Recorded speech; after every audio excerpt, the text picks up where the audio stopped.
Olá, boa tarde, sejam todos bem-vindos ao nosso curso de Física Experimental 2. Nós teremos a aula virtual sobre movimento circular uniforme.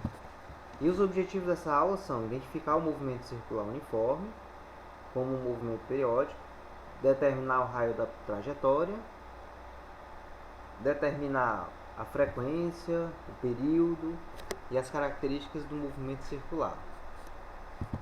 Então, para esse experimento, nós precisamos utilizar o aparelho rotacional projetável, que é esse aqui, um anteparo, que ele está marcado aqui, mas ele é projetado aqui atrás.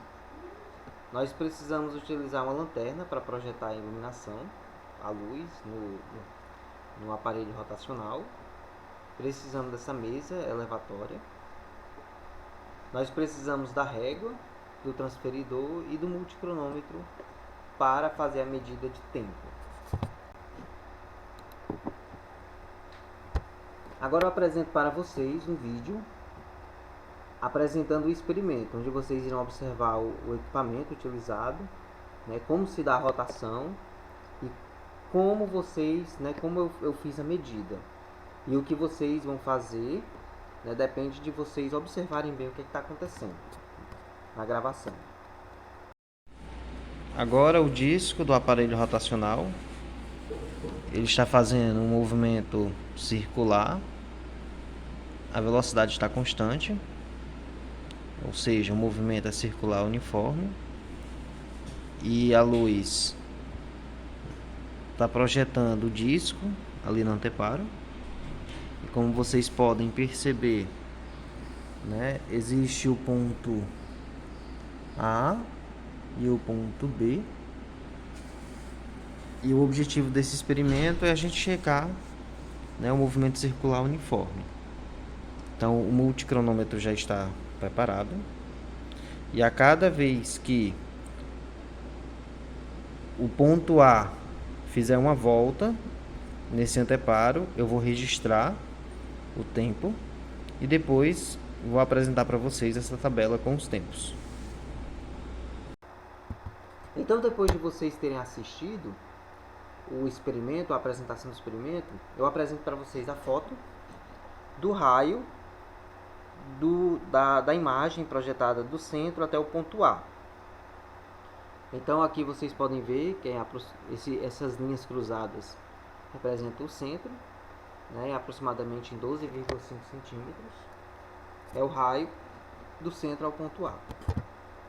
Nessa próxima foto, você tem a medida do raio do centro ao ponto B. E como vocês podem ver, é algo perto de 9,5 centímetros, que vocês devem observar com maior precisão e colocar no relatório. Então eu apresento para vocês a tabela em que vocês irão fazer boa parte dos cálculos, todos os cálculos, posso assim dizer. Então eu no laboratório registrei o tempo em que o disco dá 1, 2, 3, 4, até 10 voltas. Então quando o ponto A passa uma vez, eu medi o tempo. Quando o ponto A passa duas vezes, eu medi o tempo. E assim sucessivamente. Então o que é que vocês devem fazer? Tudo isso que vocês vão fazer tanto para o ponto A como para o ponto B.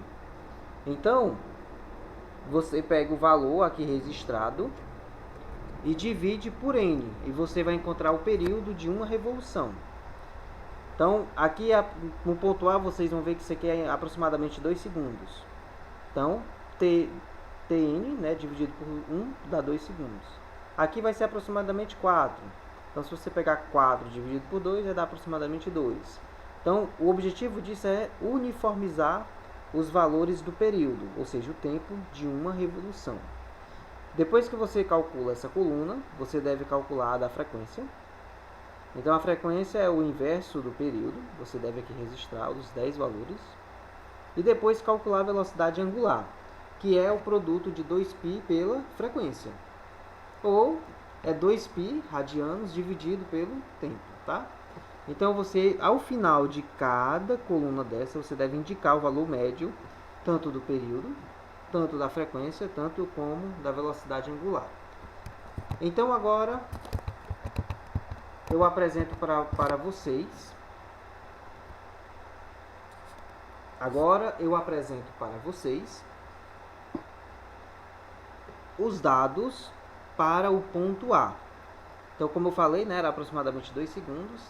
Então, para n igual a 10, você tem aproximadamente 20 segundos. Então, você deve dividir isso aqui por n para encontrar o período de uma revolução. Depois calcula a frequência e depois calcula a velocidade angular.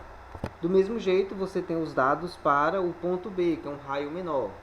E aqui, como você pode ver, é um pouquinho menor os valores, que você também deve fazer o registro naquela tabela 1 e fazerem o cálculo do período, da frequência e da velocidade angular. Então, o que é que eu espero como resultados no relatório de vocês? Onde vocês devem responder essas questões, né, no relatório.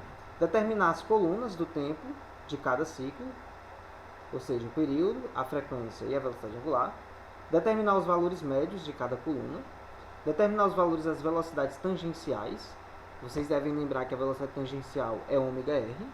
Então, você sabe quem é ômega e você sabe quem é r. No caso de raio A ou raio B. Então, você deve calcular a velocidade, né, linear. E eu quero que vocês se atentem às perguntas 4 e 5, que vocês devem responder no relatório também. Observe os valores encontrados de ômega para cada ciclo n. Esses valores são constantes?